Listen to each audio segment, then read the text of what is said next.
अस्सलामुअलैकुम। Straight talk में खुश आमदीद। आपके साथ मैं हूँ आयशा बख्श। अमरीकी सदर डोनाल्ड ट्रंप ने गजा में अमन के लिए 20 निकाती मंसूबा पेश करते हुए कहा है कि इजरायली वजीर आजम नेतन्याहू ने अमन मंसूबे पर इत्तफाक किया है जिसके तहत फौरी जंग बंदी और इजरायली अफवाज का मरहलावार इनखला होगा। अमरीकी सदर ट्रंप का कहना है कि गजा में जंग के खात्मे का उनका मंसूबा मुमकिना तौर पर तारीख के अजीम तरीन मंसूबों में से एक है और ये मशरक़ वस्ता में दायमी अमन ला सकता है। पाकिस्तान, सऊदी अरब, मिस्र, तुर्किया, मुत्तहिदा अरब अमारात, उर्दन और इंडोनेशिया समेत कई ममालिक ने भी मंसूबे की हिमायत की है। इस मंसूबे के मुताबिक जंग बंदी के बाद इजरायली फौज बतदरीज पीछे हटेगी और जरगमालियों के रिहाई के बदले कैदी रिहा होंगे। हमास के वो अफराद जो हथियार छोड़कर पुरअमन जिंदगी कबूल करेंगे उन्हें आम माफ़ी और महफूज रास्ता दिया जाएगा। इंसानी इमदाद फौरी तौर पर पहुंचाई जाएगी और गजा की आर्जी हुक्मरानी एक गैर सियासी फ़लस्तीनी कमेटी के पास होगी जिसकी निगरानी एक बैनुल अक़वामी बोर्ड करेगा और उसकी सरबराही ट्रंप करेंगे और इसमें साबिक बरतानवी वज़ीर आज़म टोनी ब्लेयर को भी अहम किरदार दिया जा सकता है। गजा में बड़े तरक्याती मंसूबे, खुसूसी इकनॉमिक जोन्स और सरमायाकारी लाई जाएगी ताकि रोजगार और खुशहाली पैदा हो। हमास और दीगर गिरोहों को हुकूमत से अलग रहना होगा और गजा को गैर अस्करी बनाया जाएगा। इस मकसद के लिए एक आलमी सिक्योरिटी फोर्स बनेगी जो मकामी पुलिस को तरबियत देगी और इजराइल बतदरीज इलाका खाली करेगा। अगर हमास ताखीर करे तो इमदादी मंसूबे उन इलाकों में लागू होंगे जो इसराइल से आलमी फोर्स को मुंतकिल होंगे। साथ ही मज़ाहिब के दरमियान मुकालमा होगा और जब हालात साजगार होंगे तो फ़लस्तीनी रियासत और ख़ुद मुख्तारी के इम्कानात पर बात आगे बढ़ेगी। इस मंसूबे के 20 निकात को देखकर कई अहम सवालात सामने आते हैं। पहला ये कि गजा की आर्जी हुक्मरानी एक गैर सियासी कमेटी के सुपुर्द होगी, लेकिन ये वाज़ेह नहीं कि इसे कौन बनाएगा और ट्रंप और टोनी ब्लेयर के बोर्ड का इस गैर सियासी कमेटी से क्या फ़ाल ताल्लुक़ होगा। दूसरा सवाल ये कि फ़लस्तीनी अथॉरिटी कब और किस मेयार पर गजा का कंट्रोल संभालेगी और ये फैसला कौन करेगा। तीसरा ये कि मुजव्वज़ा इंटरनेशनल फोर्स कहाँ से आएगी, किन किन ममालिक पर मुश्तमिल होगी, इसकी हतमी अथॉरिटी किसके पास होगी और क्या इस फोर्स के पास हमास या इजराइल से भी टकराने का मैंडेट होगा। चौथा सवाल ये कि इजराइल का इनखला कब और किस मेयार पर होगा, जबकि सिक्योरिटी पैरामीटर्स बरकरार रखने का फैसला भी उसी के हाथ में है। पांचवा और सबसे अहम सवाल यह है कि क्या इस मंसूबे के बाद फ़लस्तीनी रियासत भी कायम होगी या फिर यह सिर्फ एक मशरूत और गैर वाज़े वादा ही रहेगा। इसी अहम प्रोग्राम के पहले हिस्से में गुफ्तगू रहेगी। हमारे साथ हैं हसन निसार, शहजाद चौधरी, ज़ैगम खान और इफ्तिखार अहमद साहब।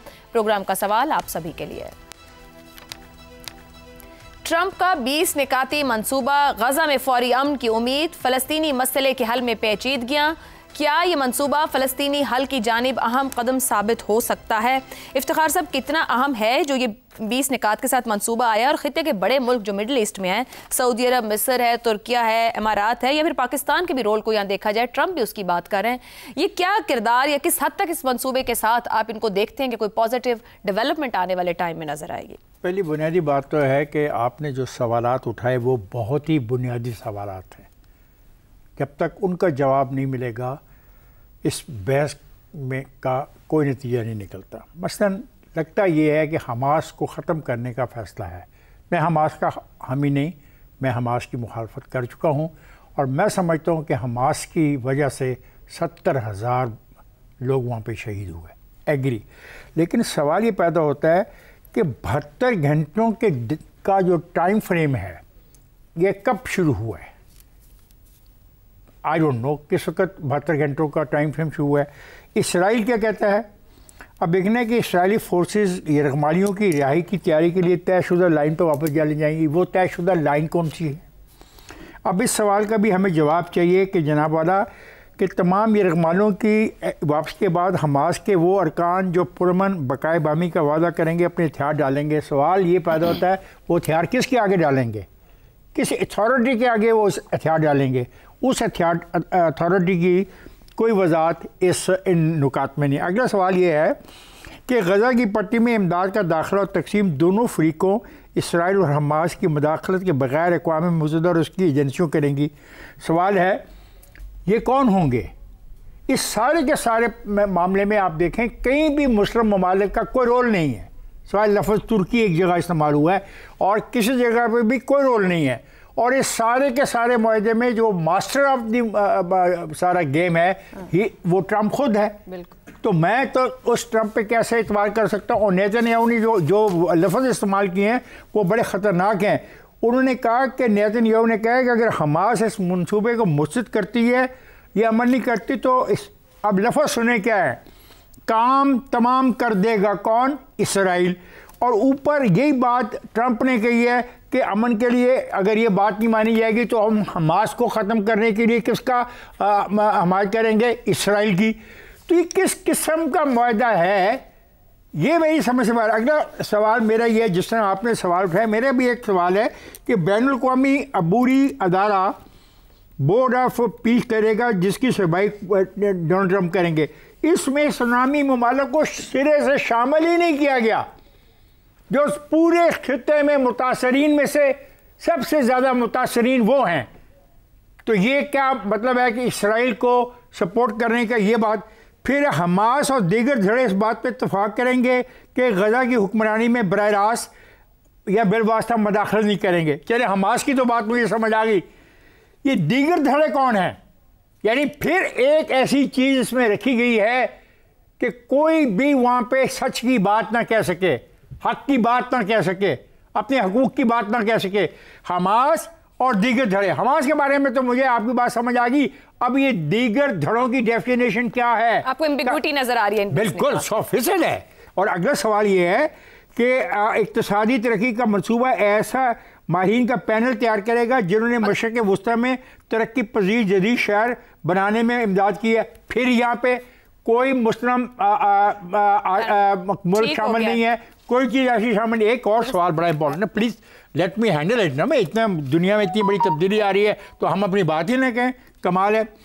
अमेरिका अपने अरब और दीगर बैनुल-अक़वामी शराकतदारों के साथ मिलकर गज़ा में फौरी तौर पर तैनाती के लिए आर्जी इंटरनेशनल फोर्स बनाएगा। फिर इस आर्जी इंटरनेशनल फोर्स के अंदर हम नहीं है, कुछ नहीं कर सके तो पैरेलल को डिलीवर करने की कोशिश है। गज़ा में अमन जरूरत है इस वक्त। किन शराइत के साथ? ओहो, किन शराइत के साथ? सर वो तो आपको आपने कह दिया ना, बहुत सी एम्बिग्विटीज मौजूद है, प्रायोरिटी तो गज़ा में एम्बिग्विटी मौजूद है। ये सीरियस मैटर है। ठीक हो गया, सीरियस मैटर। आपके पॉइंट्स आ गए सर। मेरे सारे पॉइंट नहीं आए, मैं नो पॉइंट्स। आपने थोड़ी सारा प्रोग्राम करना है, बाकी लोगों ने भी बात करें, मैं किसी को रोकता नहीं। ठीक है ज़ैगम साहब, यहाँ पे एक बहुत बड़ा स्टेक होल्डर नेतन्याहू मौजूद है जिसके ऊपर पूरी दुनिया सवाल उठा रही है और सख्त सवालात उठ रहे हैं। नेतन्याहू की मौजूदा हुकूमत इंतहा पसंद इत्तेहादी जमातों पर मौजूद है। अगर माजी की बात कर ली जाए तो ओस्लो मुआहदा करने वाले इसहाक राबिन का अंजाम भी सबके सामने है। नेतन्याहू का कमिटमेंट देना, नेतन्याहू का करैक्टर और खुद उनकी इत्तेहादी हुकूमत में मौजूद एक्सट्रीमिस्ट फैक्टर्स, आप समझते हैं जो कुछ कहा या जिस तरह की भी कमिटमेंट की जाएगी उस पर भी पूरा उतर पाएंगे या मुमकिन हो पाएगा? देखिए, सब सवालात मौजूद हैं और बेशुमार अखलाकी सवालात मौजूद हैं जी। हमारी बेशुमार ख्वाहिशें हैं। एक आदमी जिसने जेनोसाइड किया है उसे तो कम से कम जेल में होना चाहिए, अगर फांसी घाट पे नहीं होना चाहिए तो। वो हज़ारों लोग जो जेनोसाइड में शामिल हैं उस फौज के, उनको अदालत के सामने आना चाहिए। फ़लस्तीन की रियासत बननी चाहिए। लेकिन ये सब चीज़ें वो हैं जिनको हम नॉर्मेटिव कहते हैं, नॉर्मेटिव पॉलिटिकल साइंस, कि चीज़ें कैसी होनी चाहिए। लेकिन जो बैनुल-अक़वामी ताल्लुकात की दुनिया है, इंटरनेशनल रिलेशंस की, उस पर यह लागू ही नहीं होती बदकिस्मती से। IR के किसी स्टूडेंट से पूछ के देख लीजिए, वो जब इंटरनेशनल रिलेशंस पढ़ते हैं तो वो एम्पिरिकल पॉलिटिकल साइंस पढ़ते हैं। वो ये पढ़ते हैं कि क्या होता है, उनको ये पढ़ाया ही बहुत कम जाता है कि क्या होना चाहिए। ये वाला शोबा उनका शोबा ही नहीं होता। और इस वक्त हम बहुत सारी बहस कर सकते हैं कि क्या कुछ होना चाहिए, लेकिन हमें सबसे पहले ये देखना चाहिए कि क्या सिचुएशन ऑन ग्राउंड है और ये जो चीज़ है ये किधर उसको लेकर जा रही है। देखिए, फ़लस्तीनी मसले का हल इससे नहीं निकलेगा और इस प्लान का मकसद फ़लस्तीनी मसले का हल है भी नहीं। ट्रंप साहब बड़ी बड़ी बातें ज़रूर करते हैं। इस वक्त सूरत हाल क्या है हमें उसको देखना चाहिए। हमास ने, जो एक जिहाद वाली तंजीम है जिसने कब्ज़ा कर रखा था गज़ा पर, उसने एक जंग छेड़ी और उस जंग का बहाना इस्तेमाल करके नेतन्याहू के इसराइल ने बदतरीन कत्लेआम किया, फ़लस्तीनियों का जेनोसाइड किया उसने। और उसने प्लान बनाया कि गज़ा से फ़लस्तीनियों को निकाला जाए, गज़ा को खाली किया जाए। ये इसराइल की एक्सपेंशन का प्लान था, एक जेनोसाइड का प्लान था। और हमें ये नज़र आ रहा था कि अमेरिका भी उसके पीछे खड़ा है। अमेरिकी सदर भी ये कह रहे थे कि ये जगह खाली होंगी, ये रिविरिया बनेगा, फ़लस्तीनी कहीं और जा सकते हैं। तो इस वक्त मसला ज़रूरत क्या थी हकीकत पसंदी को देखते हुए? हमें चाहिए क्या था? हमें ये चाहिए था सबसे पहले कि फ़लस्तीनियों की कत्लेआम को बंद किया जाए। वो कहते हैं ना कि आज की रात बचेंगे तो सहर देखेंगे। अगर फ़लस्तीनी बचेंगे ही नहीं, अगर गज़ा छिन जाएगा जैसे बाकी इलाके छिन गए फ़लस्तीन के, तो फ़लस्तीनियों की उम्मीद कल के लिए कहाँ बाकी बचेगी? रियासत कहाँ कायम होगी? कौन कायम करेगा? और गज़ा के पीछे पीछे वो वेस्ट बैंक की तरफ भी उसने जाना था। उनकी जो सोच है, जो उनकी इंतहा है, उसका तो अंदाज़ा हम सबको हो चुका है। तो ये प्लान जो है ये कत्लेआम को बंद करवाता है, ये जंग को बंद करवाता है।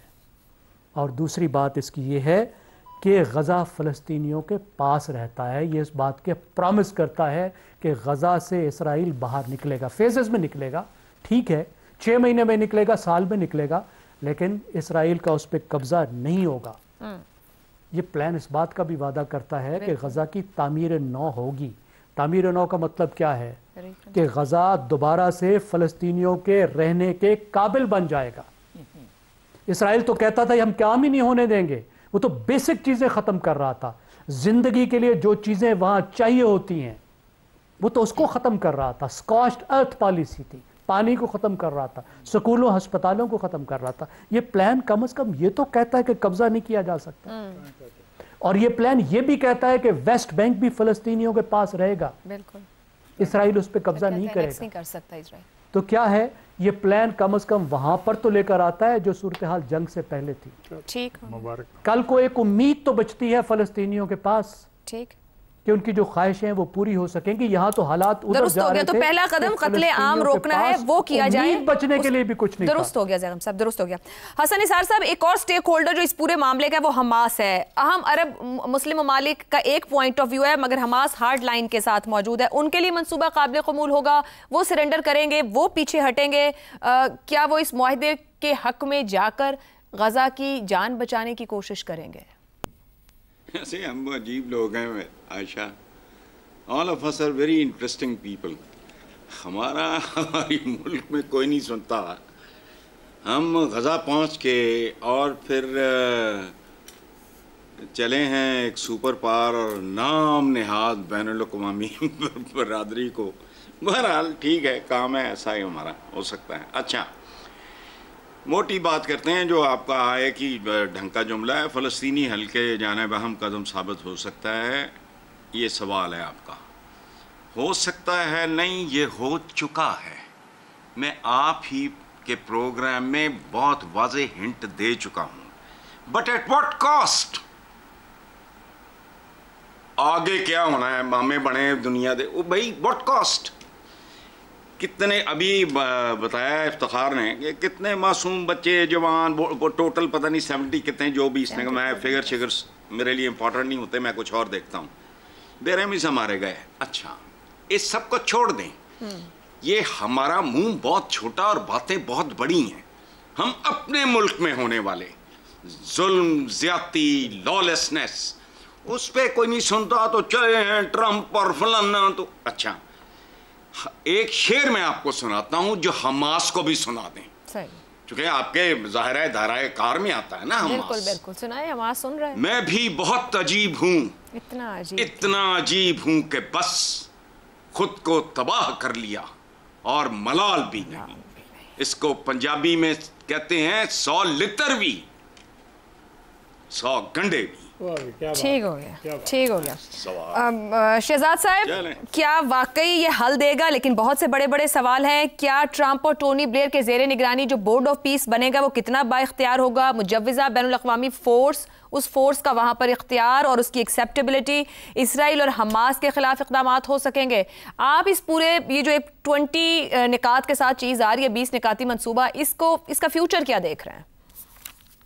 अच्छा, एक तो नौमन तेल पहले बंदोबस्त करें ताकि राधा फिर नाच सके। और 9 मन तेल लाते लाते हमारी और आपकी उम्र, आप तो खैर अभी माशाल्लाह हैं, लेकिन हमारी उम्र कम से कम बीत जाएगी।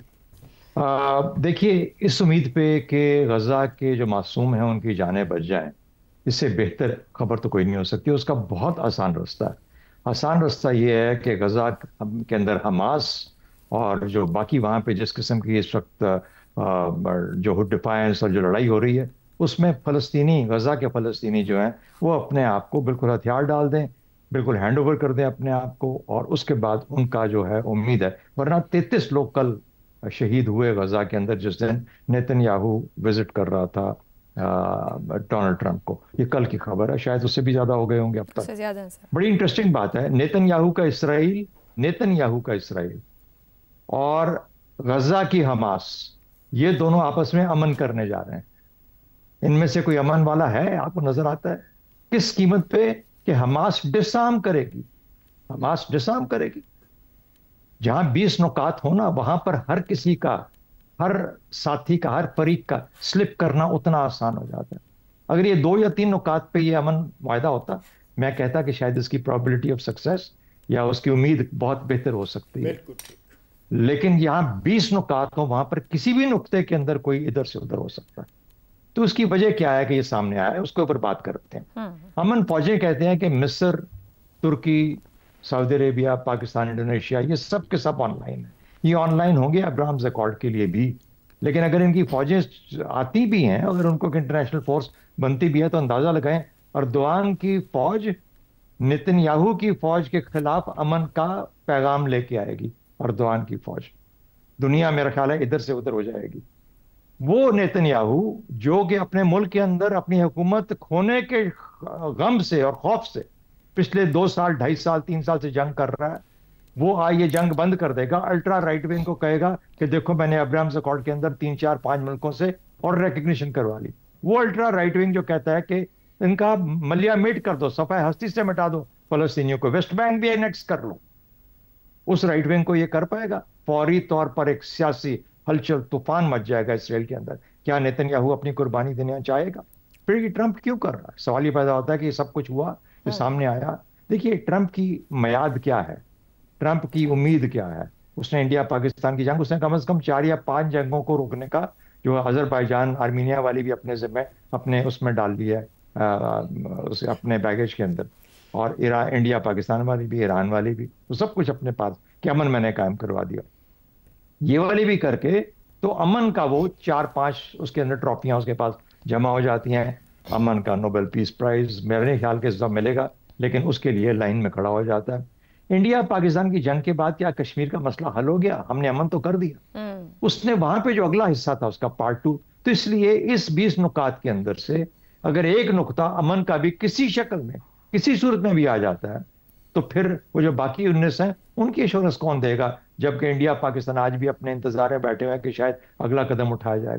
मुझे लगता है कि ट्रंप का भी मकसद बहुत लिमिटेड, रिस्ट्रिक्टेड है, और खासतौर पर वो अफवाज, मिस्र तो बिल्कुल उनके साथ मिलकर चलने के लिए तैयार है, लेकिन ये एक और बढ़ाने की एक पॉसिबिलिटी बनती जा रही है। मेरा ख्याल है कोई इंटरनेशनल फोर्स ना क्रिएट होगी ना जाएगी। जो जाएगा वो अपने आप को खुद एक, जैसे कहते हैं ना कि एक उसमें गर्दन दे देगा अपनी मुसीबत के अंदर। और तीसरा, ये सब का सब हम इस वक्त एक ऐसे ट्रक की बत्ती के पीछे लगाए जा रहे हैं जिसमें मुझे बताइए, आपने रेबिन की बात की, क्या रेबिन का जो इसराइल था वो नेतन्याहू का इसराइल है? कि रेबिन ने वो किया, उसके साथ ऑस्लो अकॉर्ड्स किए, और उसके बाद फिर कोई एक उम्मीद पैदा हुई 2 स्टेट सोल्यूशन की। आज यंग 2 स्टेट सोल्यूशन और ग्रेटर इसराइल की है। Ultra right wing greater Israel को कुर्बान कर देगा, क्योंकि 4-5 मुसलमान मुल्कों ने उनकी, देखिए, सिविलाइजेशनल चीज, उन्होंने कहा ये हमेशा की तरह रहेगी फलस्तीनियों के बीच में और इसराइलियों के बीच में। उस टेरिटरी की लड़ाई है, कंट्रोल किसका है, कब्जा किसका है? मेरा अपना ख्याल ये है कि देखिए, मतलब मैं जैसा कहते हैं हमेशा जैगम साहब के, कम से कम उन मासूमों की जानें बचाने के लिए उम्मीद रखनी चाहिए। बदकिस्मती से उम्मीद स्ट्रेटजी नहीं होती।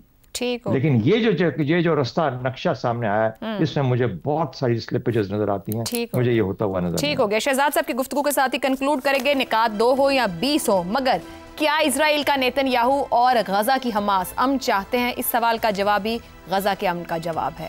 प्रोग्राम में ब्रेक लेते हैं, ब्रेक से वापस आएंगे तो बात करेंगे IMF की मुस्तकिल शर्त पाकिस्तानी हुक्मरानों का कड़ा इम्तिहान आखिर क्यों, इस ब्रेक के बाद। प्रोग्राम में एक बार फिर खुशामदीद। पाकिस्तान के दौरे पर आए IMF मिशन का कहना है कि ग्रेड 17 से ग्रेड 22 तक के तमाम आला सरकारी अफसरों के लिए दिसंबर 2025 तक अपने असासे जाहिर करने का कानून बनाया जाए, वरना इस्लाहाती वादे मुतासिर होंगे। IMF इससे पहले भी मुताद्दिद बार सरकारी अफसरान के असासे जाहिर करने की शर्त पेश करता रहा है, जिस पर कभी भी सही तरह से अमल नहीं किया गया। IMF ने governance and corruption diagnostic report की अशात की डेडलाइन 30 सितंबर 2025 मुकर्रर की थी। मिशन ने जोर दिया है कि गवर्नमेंट सर्वेंट्स कंडक्ट रूल्स 1954 में ऐसी तरामीम की जाएं जिनसे बदउनवान अफसरों के खिलाफ कार्रवाई मुमकिन हो। पाकिस्तान में ग्रेड 17 से 22 तक के लगभग 25,000 अफसरान हैं और ख्याल है कि इनमें से अक्सर अपने असासे दुरुस्त जाहिर नहीं करते। वजीर खजाना मोहम्मद औरंगजेब ने IMF को बताया है कि सूबे 1.5 खरब रुपए का सरप्लस देंगे और GDP का 2.4% प्राइमरी सरप्लस हासिल किया जाएगा। तब IMF ने सवालात उठाए और कहा कि पहले नुकसानात और जरूरत का तखमीना तैयार किया जाए, फिर ही सैलाब रिलीफ पैकेज मंजूर हो सकता है। IMF की रिपोर्ट ने FBR के टैक्स निज़ाम, पब्लिक फाइनेंस मैनेजमेंट और AGPR की कारकर्दगी में खामियां उजागर की हैं। फंड ये चाहता है कि असासाजात का निज़ाम डिजिटल हो और FBR सरकारी अफसरों के गलत या नामुकम्मल गोशवारों की निशानदही करे। अब सवाल यह है कि क्या पाकिस्तान आला सरकारी अफसरान के असासे जाहिर करने की शर्त पर अमल कर पाएगा? क्या दिसंबर 2025 तक इस कानून साजी और इस्लाहात को मुमकिन बनाया जा सकेगा? और क्या सूबे वाकई 1.5 खरब रुपए का सरप्लस फराहम कर सकेंगे? इसी पर गुफ्तगू रहेगी। सवाल इस तरह से, ब्यूरोक्रेसी के माली राज खुलने से पाकिस्तान की सियासत और मईशत में जलजला आ सकता है। IMF बार बार ऐसी शर्त रखता ही क्यों है? हसन निसार साहब, ये जो मुतालबा है जिनसे खरबों डॉलर कर्ज लिए जाते हैं, वो एक शर्त कहते हैं कि शफाफियत ले आएं और एहतसाब हो और डिक्लेयर करें चीज़ों को। ये कोई इतनी मुश्किल शर्त है? और अगर इतनी मुश्किल है तो फिर ये रखी क्यों जा रही है बार बार पाकिस्तान के सामने? आयशा देखें, बात सुने, ये जो आपने उंगली उठाई है IMF की तरफ, तो भाई वो तो अपना काम कर रहा है, अपना रूटीन फॉलो करता है, उसको प्लीज़ माफ़ कर दें, उसको ताना न दें। ये तो बिल्कुल ऐसा ही होगा कि सर IMF इतना सादा है। हमें हमारे यार एक मिनट ना, बात सुन लो पहले पूरी ना, डोंट इंटरप्ट, बाद में आप जरूर करना बात। ये तो ऐसा ही है, मैंने कहा जैसे मुअज्जिन 5 बार हमें हमारे फराइज याद दिलाता है, 5 बार दिन में, नतीजा 0 हो तो मुअज्जिन अजान देना छोड़ दे। यहां तो अजान की आवाज ही सुनाई नहीं देगी। वो अपना काम कर रहा है तो करने दो। एक बात रह गया जलजला, तो हम जिस घर में रहते हैं जलजले उसके दीवार और दर में रहते हैं। 14 अगस्त 1947 जिसकी पहली पैदाइश थी जाली क्लेम और जाली जातें, और यूं भी जलजले होते हैं आयशा बीबी जिंदा लोगों और जिंदा ज़मीरों के लिए। कब्रस्तानों को इनसे कोई फ़र्क नहीं पड़ता। कतील शिफाई मरहूम का एक शेर है, आप सब ने सुना होगा, बहुत पॉपुलर शेर है कि हमने तो कतील उससा मुनाफिक नहीं देखा जो जुल्म तो सहता है बगावत नहीं करता। और आखिरी बात, इन एमको ने ये कहा है कि आला, आपने भी कहा है 17वां ग्रेड आगे। और बात सुनो, मैं बता देता हूं 17वें ग्रेड से नीचे के करोड़पति और अरबपति गिने नहीं जाते। ये बदनीयत है। 17वें ग्रेड के नीचे क्या हो रहा है कोई अंदाजा है? पटवारियों की 3 बेगमात है। मैं सड़ता हूं बहुत, सड़ा पैंदा है मैनू। एक ही तरह के 3 घर, एक ही तरह की 3 गाड़ियां, एक अपनी। ये रिटार्डेड लोग हैं, दे डोंट मीन एनीथिंग। इनसे कुछ खैर का हो गया तो वो IMF की वजह से ही होगा, जिनके ये गदागर हैं। They are not interested in the welfare of a common man in this country. Common man को पेट भर के रोटी मिल गई, वो नीम पागलपन के दौरे से बाहर आ गया, उनके चीथड़े उड़ा देगा। ये it is because of a policy. Please 25 crore बंदों में से बालग जितने होंगे उनमें से 60-70% अगर अपने पैरों पे मजबूत खड़ा होगा तो इनको सड़कों में घसीटेगा। भूखा नंगा बोल का आपकी गाड़ियों की कतारें नहीं खत्म होती प्रोटोकॉल की। बहरहाल उनको ना ब्लेम करें, अपना काम कर रहे हैं, अजान दे रहे हैं। शहजाद साहब, 25,000 अफराद के माली राज खुलने से नया सियासी इंतजामी भूचाल आ सकता है। या क्या IMF नहीं जानता कि हुकूमत यहाँ किसी की भी हो, चलाती ब्यूरोक्रेसी ही है? तो क्या मुल्क को सियासी इस्तेहकाम की जानिब धकेला जा सकता है अगर इस तरह का मुतालबा किया जाए? आयशा, सियासी जो हमारी लीडरशिप है उसको तो कोई, सियासी लीडरशिप जो है उसको तो कोई इसमें रिजर्वेशन नहीं होनी चाहिए। उनका तो काम है कि एक शफाफ इंतजाम और बंदोबस्त चलवाएं। यानी अगर उनके नीचे जो मातहत जो ब्यूरोक्रेट्स हैं वो करप्ट हैं, वो पैसा बना रहे हैं, पैसा खा रहे हैं और बेइंतहा खा रहे हैं, और मुल्क की रिसोर्सेज को, जो कि पब्लिक रिसोर्सेज हैं, जो कि आवाम का पैसा है, उसमें से खाए जा रहे हैं, तो ये तो सियासतदानों का पहला काम है कि उसको रोका जाए ताकि उसको आवाम के बहबूद और फलाह के लिए इस्तेमाल किया जाए। तो क्या वजह है कि ये भूचाल आ जाएगा सियासत में? भूचाल इसलिए आएगा क्योंकि सियासत नालायक है, और अपनी नालायकी को छुपाने के लिए कुछ ऐसे ब्यूरोक्रेट्स चुन लेती है अपने इर्द गिर्द जो उसकी मदद करते हैं कि ताकि वो अपना निज़ाम चला सके और दुनिया को वो चेहरा दिखा सके, पाकिस्तानियों को वो चेहरा दिखा सके, इदारों को वो चेहरा दिखा सके कि मुझे कुछ ना कुछ पता है, मुझे काम करने दो, मैं इस ताकत, इस तमाम पर्क्स और प्रिविलेजेस का हकदार हूं, इसलिए मैं यहां पे बैठा हूं। ये चंद ब्यूरोक्रेट्स उनके गिर्द, आज या कल शायद सईद मेहदी साहब की किताब गालिबन आई है, उनकी ऑटोबायोग्राफी, उनसे काश, मैंने पढ़ी नहीं, मैं तो इधर मौजूद नहीं हूं वहां पे, लेकिन काश के उसके अंदर उन्होंने ये तफसील भी लिखी हो कि ब्यूरोक्रेट्स जो हैं वो किस तरीके से इस शफाफियत का की धज्जियां उड़ा उड़ा के रख देते, किस तरीके से कवर अप करते हैं, किस तरीके से सर्व करते हैं अपने मास्टर्स को, किस तरीके से ये सरपरस्ती का निजाम इस मुल्क को खा चुका है, खोखला कर चुका है। ये सरपरस्ती जो ब्यूरोक्रेट्स की सरपरस्ती है, हर चीज को पोलिटिसाइज कर दिया गया। अल्लाह करे कि जो एक आध अदारा रह गया है वो पोलिटिसाइज होने से बच जाए, वरना उसकी भी ये बिल्कुल तबाह करके रख देंगे, जैसा पंजाब पुलिस का हाल कर दिया। बहरहाल ये कहानी है पाकिस्तान की, और अगर वो कोई कहता है ट्रांसपेरेंसी की तरफ, शफाफियत की तरफ लेके आता है, तो उसका शुक्र अदा करें, शुक्रिया अदा करें। शायद उनके जोर के नीचे अपनी खुराक रोटी के लिए शायद हम उनकी बात माननी पड़ जाए, वरना ये कानून बहुत अरसे से मौजूद है, ये भी नई चीज नहीं है। इनसे पूछे कि इतने सालों से, पिछले 3 दहाइयों से, उससे भी ज्यादा शायद, लोग एसेट डिक्लेरेशन करते हैं, वो क्यों पब्लिक नहीं होती? करें ना, मैंने की हुई है, मैंने अपनी पूरी सर्विस में की है, शायद इसलिए क्योंकि मेरे पास था कुछ नहीं, लेकिन कहने की बात यह है जिनके पास है वो छुपा के रखना चाहते हैं। लेकिन ये निजाम, ये कानून, हर चीज मौजूद है। हम झूठे हैं, हम क्या कहते हैं, मुनाफिक हैं अपने काम के साथ, अपनी जिम्मेदारियों के साथ मुनाफकत करते हैं, इसलिए हम ये काम नहीं करते। तो ये ताकत का खेल मास्टर वर्सेस सर्वेंट्स का है। कुछ मजीद गुफ्तगू करेंगे ब्रेक के बाद। ज़ैगम साहब, IMF बार बार ऐसी शर्त पर क्यों जोर दे रहा है जो पाकिस्तानी हुक्मरानों के लिए मुमकिन ही नहीं है?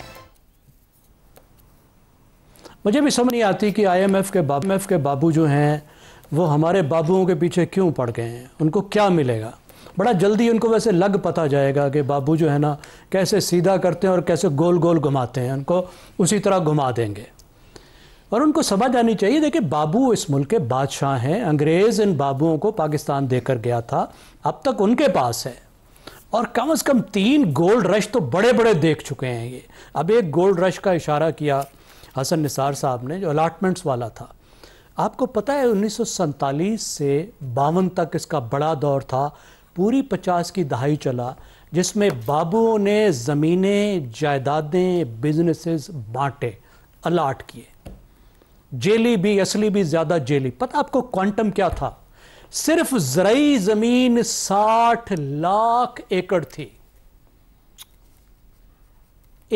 200 बिलियन डॉलर से, आज की अमाउंट में 200 बिलियन डॉलर से 300 बिलियन डॉलर की अमाउंट, रकम ट्रांसफर हुई, वेल्थ ट्रांसफर हुई। पाकिस्तान की तारीख में क्या, शायद जो दुनिया की तारीख में बड़े वेल्थ ट्रांसफर्स हुए हैं उसमें ये एक शामिल है। ये गोल्ड रश था। बाबू ने कितने मजे किए होंगे, देखिए ना, हमारे इस वक्त के बाबुओं को तो दुख देता होगा, वो मिलता होगा। दूसरा क्या, 1958 से 1969 तक लाइसेंस राज, एक लाइसेंस ले आओ सरकार से, बाबू से, अयूब खान की हुकूमत के, और तुम रातों रात करोड़पति अरबपति। उस एक कागज पे बैंक सस्ता कर्जा देगा, बाहर वाला आके इंडस्ट्री लगाएगा और मौजें करो। आज तक मौजें कर रहे हैं वो जो उस वक्त खरबपति बने थे। बाबुओं के साथ मिलके। फिर तीसरा गोल्ड रश कब आया? जब जुल्फकार अली भुट्टो साहब ने उस सब सनतों को सरकार में ले लिया, वो डायरेक्ट मलकियत बन गई बाबुओं के, और बाबू ने वो तबाही की उनकी कि आज तक भुगत रही है ये कौम। आज तक SOEs के नाम पे, स्टेट ओन एंटरप्राइजेस, जिनको बाबू चला रहे हैं, साल में कितने अरब रुपए खा जाते हैं, वो हिसाब हम रोज बताते हैं, कितना बड़ा वो बोझ है। तो आप देखिए, ये तो रगड़ा इस मुल्क का खत्म ही नहीं हो रहा ना। प्राइवेटाइजेशन होती है तो उसके मामले में, डेवलपमेंट में पूरे में किसी के साथ बैठ जाइए, नीचे से कोई 7वें स्केल से लेके 22वें स्केल तक हर एक का बाकायदा हिस्सा मुकर्रर है। हिस्सा बकदरे जुस्सा हमारी ब्यूरोक्रेसी काम कर रही है, हुकूमत हाथ नहीं डाल सकती है। इफ्तिखार साहब, ये तो IMF क्या नहीं जानता कि हुकूमत किसी की भी हो, ताकत सिर्फ ब्यूरोक्रेसी के पास है, कोई हुकूमत कुछ कर नहीं सकती यहाँ पे। पता नहीं, मुझे नहीं समझ आती, हल्की हुकूमतें हैं, मुझे समझ नहीं आती है। बात बिल्कुल सही कहा जाएगा। और डाटा जर्नलिज्म का एक तो फ़ायदा ना, 3 हिस्सों में तकसीम करके बता दिया कि क्या हुआ। ये हम जैसे लोगों के पास जो छोड़ के मुल्क के ज़रा 1957 में किराए के मकानों तक रहे, क्योंकि हमें इन चलाकियों का पता नहीं था कि अलाटमेंटें कैसे करवानी। बहरहाल ये जो IMF है ना, ये पाकिस्तान की तारीख का सबसे बड़ा मालियाती स्कैंडल का इंकशाफ करवाना चाहता है। मुझे ये बात समझ आ गई है।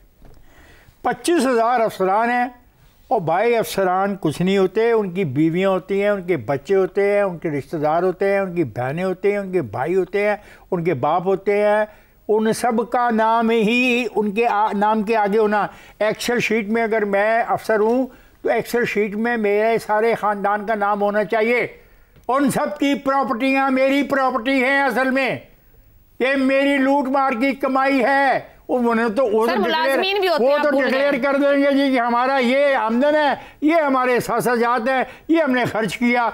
हाँ, एक बात है कि सरकारी अफसरान को एक तो उनकी पोजीशन, अगर वो किसी बड़े शहर में है तो और पोजीशन है, मिनिस्ट्री बड़ी में है तो और माल है, अगर अच्छी लोकेशन पे है क्या बात है, अगर बेनिफिट है तो क्या बात है, सीनियरिटी में अलहदा फायदा है, बेसिक पे अलहदा है, अलाउंस अलहदा है, पर्क्स अलहदा है, घर अलहदा है।